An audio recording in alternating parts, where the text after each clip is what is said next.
I walked out of the accident totally fine. The next morning, it was hard for me to move. After speaking with a bunch of different specialists, so on and so forth, that was the end of my football career. And I'm like, what the hell am I going to do with my life? Yeah, it's all mindset. Like period, end of story. Just a little warning before we start today's episode, we do cover topics that some may find distressing. So I'm excited to be joined today by our guest, Cyrus Mohseni. Thank you for joining us. Thanks for having me. I'm excited to be here. Me too. So Cyrus is a multi-talented real estate executive, life coach, entrepreneur, speaker and philanthropist. Cyrus co-founded the Keystone Team with a vision to revolutionise the real estate industry. He led the company to unprecedented growth, amazing, and success, earning a place on Inc. magazine's list of the world's 5,000 fastest growing companies. He also was named one of the top 10 real estate entrepreneurs following going into 2022 by USA Today, a 30 under 30 honoree by the National Association of Realtors and a member of the Forbes Real Estate Council. Cyrus also hosts the Butterfly Mindset podcast, which ranks the top 10% of podcasts globally, which is so cool. Yeah, I appreciate you. That makes me sound impressive. Hey, you are impressive. Okay, so your chosen topic today is mindset. Yes. A lot of high achievers use mindset to succeed. And before we go into your relationship with mindset, could you tell our listeners a little bit about your story, how you got into real estate and how you got to where your career is today? Yes. Okay, so usually I like to start with I'll rewind all the way back to I'm 10 years old and then kind of get to where I'm at because it's very important to understand that. I'll go through it pretty quickly though, but when I was about 10 or 11, I lost my grandma, my uncle, and my dad all within the same year. So my mom's mom, my mom's brother, and my dad, my mom's husband, all in the same year. So grandma was 62, uncle was 28, dad was 49 years old. Before all of that happened, I wanted to be an architectural engineer. I wanted to build houses. That's what I wanted to design houses and then have them and then see them be built. When all of that happened, all I wanted to do was play football. All I wanted to do was go out and train and play because it was the only thing that got my mind off of everything that was going on at home. Then I made a club team and when I made that team, the coach had played pro in the past. And that's when I realized that, I don't know what I thought about, I keep thinking about it and I'm like, I don't know what I thought. You couldn't play pro unless you were this God gifted person. But then when I saw this guy that I actually could touch and feel and see, I was like, oh, I can play pro. If this guy can do it, I can do it. And so I was maybe around 12 years old. I said, I want to play professional soccer, football. And so that's what I set my mind to. So before, school, after school, after school, I was training, I was playing. I just wanted to play professional football. Fast forward to 18 years old, right after I graduated high school in the States, I moved to Europe. I started playing professionally in Switzerland. I played all around the world. I ended up playing here in Europe, in Costa Rica, in the United States. And then I actually came back to Europe to play a season, and then I was going back home to play for a new club. And I was driving. I was at my mom's house. I went to go pick up lunch. I was driving back. Someone made an illegal left-hand turn and T-boned me. At that moment, I didn't realize it, but my football career was over. I walked out of the accident totally fine. The next morning, it was hard for me to move. And so I, after speaking with a bunch of different specialists, so on and so forth, that was the end of my football career. And I'm like, what the hell am I going to do with my life? All growing up, I wanted to, every teacher that I had, every single teacher I had, every single counselor, every single, my own uncle, all told me you need to have a backup plan. And I would just look at them and I'd say, backup plan's an excuse to fail. I'm all in. 100%, I'm playing pro and that's it. oh, well, it's only 0.001%. And I'm like, well, actually it's less because we're talking about, soccer in the United States that I wanted to play, and that's even less, and I was like, but I don't care. I'm going to do it. And so then when this accident happened, I'm like, now what? I didn't go to school. I barely graduated high school because when I was younger, I was like, I don't need school, I'm playing pro, and so I didn't know what I was going to do with my life. But during every single offseason, I went through some sort of school. So I went to I hate school. I hate school. I love learning. So I went to Italian class. I went to French class. I failed both of those. I realized those languages weren't my thing, And then I went to, this specific year, I went to real estate school. Not because I wanted to be a real estate agent, but because I thought I'm going to sign this big contract back home. I'm going to buy a house. I should know what the process is like. Yeah. And long story short, when that happened, when I got in my car accident, I didn't know what I was going to do. I went through a total identity crisis. I thought people loved me for what I did, not for who I was. And super depressed. And then I said, you know what? I think I'm going to get into real estate. Got into real estate and did very well, very quickly. I'm a big believer in there's always someone out there getting better than you by working harder than you. And so I just outworked everybody else. I had no background in real estate. I had no one in real estate. I just knew I had to show up and outwork anybody else. And I'm going to do whatever it takes to be able to be successful in this. Because I also felt, especially that first year, I felt like people were, and it's not even true. It didn't even exist. I made it up in my mind, but I felt like people were judging me for oh, you're a failure because you didn't, keep playing soccer. But it wasn't even my choice, right? And so I really wanted to really, really make it in real estate to be able to show look, I'm still successful because I needed to prove people wrong, I think. Yeah. I bet that takes so much dedication and drive to completely change. You still managed to be successful even though you didn't end up doing what you wanted to do. So I can imagine mindset played quite a big role in that. What does mindset mean to you? Yeah, it's all mindset. Period, end of story. I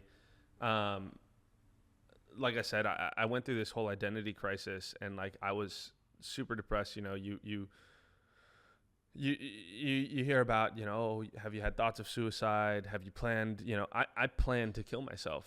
I truly thought, you know what? Nobody cares about me. They cared about what I did. And I had a coach of mine that called me and he just kept calling me. And one day I was just pissed off at the world and I just answered the call. I'm like, Chris, what the hell, dude? Why are you calling me? I'm not going to train anymore. I'm not going to play anymore. And he goes, I know you're not, he used a whole different language, but he basically said, I know you're not going to be playing anymore. Get over yourself. He's like, I'm calling you because I want to see if you want to grab lunch. And at that moment, I realized this guy cares about me. It's not that he was calling me to make money from me or talk about soccer or whatever, right? It was, he cares about me. And that was a mindset shift that completely changed my life. Because if not, I would not be here. I was in this whole thought process that nobody cared about me and nobody understood what I was going through. And I think that's so important. When we talk about mindset is the people that you're around. The people that you keep around you, they say the 5 people that you keep closest to you determine your net worth, right? So they say, look, if you average the 5 people that you're closest with, their net worths, most likely that is your net worth or will be your net worth at one point in your life. If you're with a bunch of broke people, you're going to probably be broke, and I believe that that's the same way with mindset. If you're around 5 people that think negative about every single action that they do or anything that happens, it's always, a negative thought process, you're going to have a negative outlook. You could be the most positive person in the world, but you'll have a negative outlook in life. So it's very important to make sure that you're around people with the right mindset, with abundance mindset, with the thought process of everything happens for a reason and so on and so forth, because that's what's going to help determine your future, because you don't realize it, but those people are influencing you on a daily basis. Yeah. and our minds are sponges, Yeah. you know? Okay. And I know you mentioned there you had that bit of a switch of mindset and you felt like it completely changed you. Some people might struggle. I know you mentioned people around you might help, but some people might struggle to make that switch and change their mindset. What advice would you give to someone who might be struggling to change their mindset and perspective?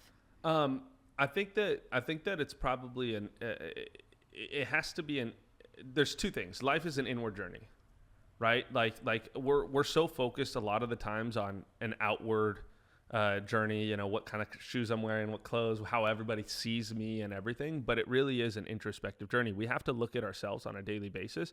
So like what I do every single day is at the end of every day, and you can do this with a journal, you could do this, whatever, right? But at the end of every day, I do two things. I do something I'm grateful for. I write it down, right? I'm a big believer in ego is the devil. Ego causes all of the issues in our world, and with our mindset, causes us to make horrible decisions, whether they're in our relationships or business or whatever. And the only way to kill ego, or the fastest way to kill ego, is gratitude on a daily basis, because naturally we all have ego, right? So our goal so my goal is every day I write something that I'm grateful for in the morning and something I'm grateful for at night. It has to be, you know, hey, look, I'm grateful for, you know, XYZ. This happened today, right? And then I do an intake of how I, on a daily basis, every day at the end of the day, I sit 10 minutes, 5 minutes, whatever it takes to sit there and just intake, like, how did I react to this situation? Did I like that? Did I not? But I need to have those conversations with myself, because if not, the every day it's just going to keep rolling over. And the things that I don't like doing, I'm just going to keep doing. Yeah. But if I could change one of those little things on a daily basis, then, you know, 10 days down the road, I'm going to be a better person. The next day I'm going to be a little bit better, but it's not going to be this switch that's like overnight that you're just like, boom, oh, look, I'm a positive person and my mindset's great. And that's it. It takes time and it takes reinforcement. You're training. It's like going to the gym. Yeah, I think it's so easy to get hooked on like the negative things and all the things that have happened in a day. But like you said, that's great advice, writing down the things that you are grateful for, the positive things, because it's so easy to forget about those sometimes. Well, and it's so interesting too, because like when we look at like our past, right? And we look at all of these negative things that have happened, like, look, my brother-in-law passed away 8 years ago from pancreatic cancer. 7 years ago. My brother-in-law passed away 7 years ago from pancreatic cancer. He left my three nephews and my niece, who was 1 year old. That was a horrible thing. It still bothers me to this day. I still miss my brother-in-law, right? But I'll tell you what, my relationship with my niece is stronger than I think it would have ever been if my brother-in-law was around. And I have to be grateful for that. So if we look back at a lot of the stuff that's happened to us, right, over the years, it may not be the next year, it may not be the next week, it may not, but there's always a reason for things happening. I truly believe that. But it's all perspective. Yeah. Because I can easily say, oh, you know, he shouldn't have been taken away, and this is this, and I could be angry and upset, but that angry and upset isn't going to help me build a relationship with my niece. Isn't going to help me build a relationship with my family. It's not going to move me forward. So I have to look and switch my perspective sometimes. It's like, okay, what is the good that's going to come out of this? Or, hey, look, I have to just have faith that, you know what? The reality is something good's going to come out. I don't know what it is yet. Yeah. And maybe I won't realize it till the day I die. But it's a lot better way of living than thinking the world's against me, in my mindset. Yeah, that makes sense. I've heard you speak before as well around success and how you changed your perspective on how you view success. Can you tell us a little bit about your view on that? Yeah, a couple years ago, I hit like every goal that I ever wanted to do. Yeah.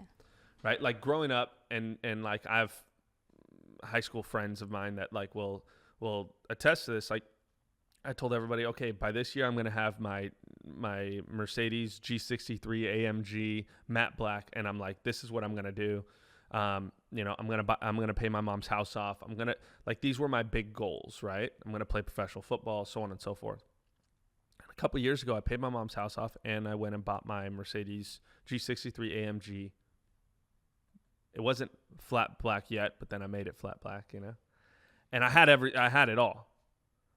And then I was like, and then that happened, and I was like, hell yeah, I did it. And then it was like, okay, what's next? And I realized, like, again, because of this like intake, right? Because of this like constantly looking inwardly, I'm like, okay, so I just did all of this, and now I'm already looking for what's next. This is always going to happen. It's a moving goalpost. You're going to reach your goal if you're chasing these things outwardly, right? You're going to reach your goal of getting the car, getting the house, getting the whatever it is, and then realize, oh, like, what's next? Yeah, it always happens. Always going to. Yeah. Whatever it is. And it could be a little goal, it could be a big goal, whatever it is. And when I realized that, I was like, I will never be happy. Candidly, like, if I'm chasing all of these other things, I'll never be happy. And I shifted my definition of success to positively impacting one person on a daily basis. And that positive impact can be as little as me saying, I like your shoes. Thank you. You know? You know what I mean? But like the whole thought process is like, can I positively impact one person on a daily basis? Because that's actually how we change the world as well. Like it's not these big things that change the world. It's these little things, right? And I also got rid of this whole success thought process of like, oh, I need to be a billionaire. And I said, you know what? Like, let me just look at every day and look at being a positive influence on something or someone every single day. If I can do that, then I'm successful. Yeah. And since then, I don't go a day without feeling successful. Where in the past, it was like, oh, I didn't hit this today. And, Cyrus, today's a shitty day or whatever. It was like, no, like now I can have a good day every single day. Because of the fact that my mindset and my thought process is, okay, I just did a little thing on a daily basis. And over time, that compounds. And that's how I've gotten to where I've gotten because of that thought process. Yeah, that makes sense. And I think if you do looking at it small, it does help you as well. Because if you look at something big and trying to achieve a goal, it can be daunting. You could maybe put yourself off. It's even scary. Trying to achieve it because. Well, that's where you have like the paralysis, right? Like analysis leads to paralysis. Like you look at these things that you want to accomplish, and then you're like, oh my gosh, I want to do this. Or, I have a nonprofit. So we go around the world, we put on soccer camps for orphanages. And if I looked at what we were going to do with this as a big picture, I would have been like, this is way too insane. But I just took it. I said, okay, I got to apply for it. I got to do this. I just one step at a time, and eventually you'll hit it. But so many people want their success now. And I think that's partially because of social media, because of how we're operating. They want everything right now. And when you want everything right now, that's not how it works. Anyone that's had huge amounts of long-term success, it comes over time. And you have to realize that. And the same thought process with your mindset. Like the same thing, you go to the gym, you're not going to be, without taking any shortcuts, right? You're not going to be this huge bodybuilder tomorrow. Like it's going to take time. Yeah. It's the same thought process with your mindset. Like if you feel like you have a negative mindset, you want to fix your mindset, you have to also start with understanding that it's going to take little things on a daily basis that are going to change your mindset. And one of those little things might be getting rid of the people around you. And that's probably one of the hardest things, because again, you continually feed yourself, the junk food. Your body's not going to look like you want it to. Yeah. It's the same thing with your mind. Like you continually feed it junk. It's going to have a negative thought process. That's just it. You could be the most positive person in the world. The easy example is you have, the most beautiful woman in the world that's told she's ugly every day. she can feel beautiful every day until eventually she's going to start looking at herself and say, am I ugly? I am ugly, right? And that's just because people are just saying it, right? And so you have to put yourself around people that are going to influence and positively impact your positive mindset. If you're a podcaster, it can sometimes be a bit difficult to find guests. Equally, if you're a guest looking for podcasts to appear on, it's not always easy to find them. Thankfully, our sister company, MatchMaker.fm, has an app to do just that. With over 70,000 users, MatchMaker FM is the best place to find, contact, and collaborate with like-minded creatives. Cut out all the time wasters and build a community of world-class content creators. And the best part? You can sign up today for free. So head over to MatchMaker.fm to get started. Okay, great. And I think the last question would be, I know you've told us quite a few things around mindset, but what's the one thing that you think our listeners should know about mindset? The one thing that listeners should know about mindset, I think it's understanding it's a journey. Your mindset's not going to change overnight. You're not going to always be a positive abundance mindset 24/7. It's just not our human nature. But understanding that, like, candidly, it's a journey. You have to just put in the work, just like anything else, on a daily basis to keep that mindset up. And when you find something that helps you, keep doing that. And when you find something that hurts you, throw it away. It's not needed. There's a lot of things in life that we put into our life that we really don't need. So focus in on what helps, get rid of the stuff that doesn't, and realize that it's a long-term journey. Okay, great. Thank you so much. Great insights. Yeah, I no think problem. Hopefully she'll help some people. I appreciate you. If our users, I'm used to working on a product. If our listeners would like to find you, where, I'll repeat it. If our listeners would like to find you, where the best looking? Honestly, the way to connect with me the best is probably Instagram. It's at Cyrus Andre, CyrusAndre. CyrusMohseni.com, CyrusMohseni.com. Those are the easiest ways to find me. Great. And I suppose your podcast as well. Yeah, the Butterfly Mindset podcast. It's on every single platform. But yeah, Butterfly Mindset podcast or podcast.cyrusmohseni.com. And that's the end of today's episode. I just want to say a big thank you to today's guests for their valuable insights. If you like the show, why not share with a friend or subscribe so you never miss the one thing you should know.